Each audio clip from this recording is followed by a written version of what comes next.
Assalamu alaikum, welcome to Muslims for Progressive Values. I'm your host Kendra Cordova, and today I want to share with you the story of two progressive Muslims who are viewers of our channel. I've been asking for some stories from you guys about your experience with progressive Islam or Islam in general. If you have a story you'd like to share with us, you can always email me at mpvwithkendra@gmail.com. Don't forget to like and subscribe, and of course, if you're looking for a progressive Islamic place to put your monthly zakat money that you know is going to go to good causes and help the world through progressive Islam and the promotion of our values, you can always donate at mpvusa.org or go there to learn more. So today I have a story for you guys of two different people that have written in, both women. And one of them is a revert, and the other one was a born Muslim. And they're sharing their experience with what they love about Islam, some of the struggles that they face, and they had messages for you guys as well. So the first person I want to share with you guys, I'm going to call her KH, because I want to make sure that I keep her anonymity here. But she is a disabled, legally blind lesbian, and she was born as a Muslim. So she was raised in an Islamic household. So she explains that her childhood was very difficult. While she was raised in an Islamic family, they focused on sort of more of the external ritualistic parts of Islam, like praying, fasting, wearing hijab, etc. But she says that the spiritual, internal, true meaning of Islam was not followed in her household. She had a very complicated relationship with her mother, who was known to yell at her whenever she would ask questions or try to point things out. She would tell her things like, "You have no right to tell me what is wrong or right. You have to obey because I am your mother." And she would put this under the umbrella of Islam and say that if you don't obey me, then God will hate you, right? And God will hate me too. But she was putting this like wrath of God because of that whole sacredness of motherhood in Islam, and was using it as an emotional tool in her upbringing. She says that sometimes her mother would even be verbally abusive towards her about praying, even though her mother wasn't known to pray very often. She did have uncles, aunts, cousins, etc.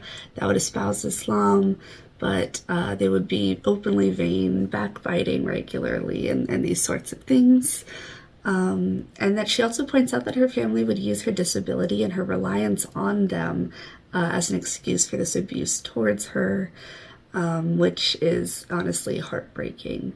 I grew up in an extremely religious household as well, and I had seen this kind of thing even in other faiths.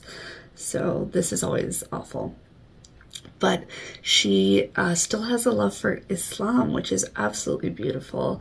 And so I asked her, you know, after all this, why do you love Islam? What is it about Islam that you love? And she said that it ingrains the core values like compassion, forgiveness, and most importantly, social justice and helping and protecting the oppressed and vulnerable people. So as a person who had faced oppression and abuse, she notes that throughout the Quran and the faith as a whole is really there to protect those sorts of people. So she didn't sort of fall into the trap of believing that these abuses were a part of Islam, because obviously they are not. And so she has been able to reconnect with Allah through that. I asked her about her struggles and her hopes. She let me know that she often was living in fear of family and society, feeling like she would be judged or harmed because she's a lesbian. And so she knows she isn't the only one, but she said that she does feel isolated. She considered leaving Islam before out of despair. But she says that she went on to read a wonderful book by Dr. Kugel. This is the guy who I had those videos going over some of his academic research on homosexuality in Islam. The piece that she read by him was called Living Out Islam. It talked mainly about Muslim people who were gay, trans, lesbians, etc., and how they struggled and tried to be good Muslims as best they could. She says that it inspired her and gave her the feeling like she was not alone. One of the inspirational sentences she said that stuck with her in her mind was that every one of us can be an activist, and some people may be more visible than others by using social media to fight. But he mentioned that you are an activist when you try to work to be financially stable. You are an activist when you're determined to pray in a mosque regardless of the imam's disapproval of your sexual orientation. There's also that verse in the Quran, right, where Allah tells the people after they've been persecuted in Mecca and barred from praying in mosques, right? He says not to be angry and hateful towards those who stop you from praying, right? Because everybody comes to judgment to Allah, and that we should focus on our faith. And that is what she is talking about here, and how that mentality helped to inspire her to continue loving Islam and praying and working in her own life to be the best Muslim that she could be. So she did say that recently, and this is a big step, of course, recently she came out to a family member that she could trust. She said she was afraid of being ridiculed or possibly killed if he decided to, tell some of her more aggressive family members about this. She prayed to Allah, found the strength to share her true self, and that her uncle still believes that her sexuality is a disease, but even so, she feels much better, stronger in her faith, now that somebody in her life knows her true self. I asked her, what does she like about Muslims for progressive values? So here on this channel, the website, the educational resources, the nonprofit overall, we are here to, provide all these services and scholarly theological resources and things like that. And so I wanted to know what was it that brought her to MPV, what wanted her to write into us. She said that she felt safe and loved, and that it helped her see that Allah could love her and accept her for who she is. She said that when I was mentioning the explanation for the Quran and Hadith, that it made her rethink the Quran. She started reading Quran again, and this time she said she did it with an open heart and doing it out of love, not just saying Allah's words by my tongue without being present, but doing it from her heart, and that these videos helped her to know Allah better. So very happy that this was able to help. That's just so wonderful to hear, so inspiring. One of the wonderful things I have here that she said that I just loved was that she said that some of the theological academic resources that we've gone over have showed her how to do research, to know you don't just have to believe people like religious jurists or just religious people that come up to you and tell you things just because they said it, right? That you get to go and find that knowledge, and that you can think and read for yourself.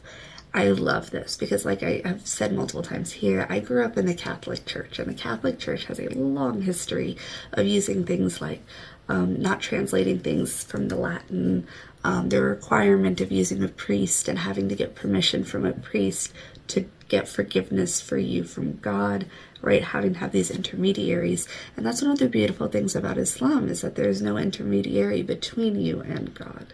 The Quran is for everybody, right?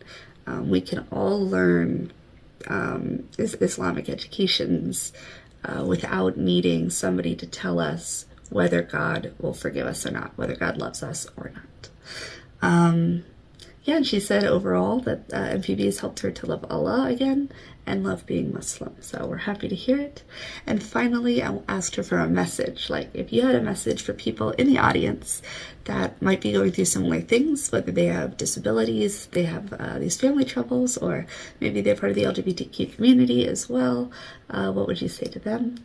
She said, I wanted to share to let those people who still struggle and fight like me know that they're not alone, that they're not weak, even if the steps that they take in their life might seem small. It can be scary to stand up to oppression, in your own life, and that small wins are still wins. So I love all of those comments there. So the second person I wanted to share with you guys today is Katarina. So Katarina, I was able to actually have a call with her, and we discussed her experience with Islam. Now, she wasn't raised Muslim. She was raised in the West and spent the majority of her life as an atheist. So she was raised in the US, and then she's now living in Germany. So she's a revert, and she considers herself a feminist and a socialist. So these are very left-leaning social and political ideals here. And oftentimes people think that Islam and things like socialism or democratic socialism, feminism, these sorts of things don't go together. And she thinks otherwise. So I asked her some questions, and I wanted to know about her experience, some of the things she goes through, and maybe some of you guys will be able to relate to some of her different intersections, because like myself, she finds herself at multiple intersections of her identity. So her experience with Islam, like I said, that she spent her life as an atheist, but she said that she actually became interested in religion after the death of her cat. So she had a very strong relationship with her animal companion, her cat. And you know how there's sort of that joke that all cats are Muslim, right? And cats have this special place in Islam. You guys might have seen that video of like the cat that climbed up on the imam's shoulder, right? So after her cat died, it got her thinking about this sort of stuff. She said that she felt like she could feel her cat's presence, and you know, it got her to thinking about the afterlife. It got her thinking about faith, which she hadn't previously spent much time thinking about. So she started looking into like religious studies, trying to understand what was going on. And one of the things that really struck her heart was the atrocities going on in Gaza right now with the Palestinian people. She wanted to learn more about their faith and sort of this beautiful hope and identity, and who are these people, and some of the just the beautiful, wonderful things that she was seeing from them, as well as just trying to process the awful war and just the genocide that's going on there. So she learned about Islam, and she ended up falling in love with Islam. She felt very connected to the Quran and all of those things. She converted in April of last year. She is a hijabi in Germany, and so she is also part of a minority group now, because there aren't too many Muslims in her area.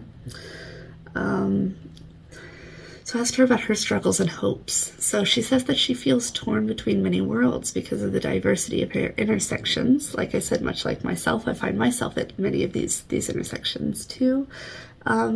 She is part Cherokee, so she's part Native American, and she grew up here in the West, which can sometimes be seen in contention with Islam, although it is not, as we've looked at on this channel. She also has autism. And she also suffers from CPTSD.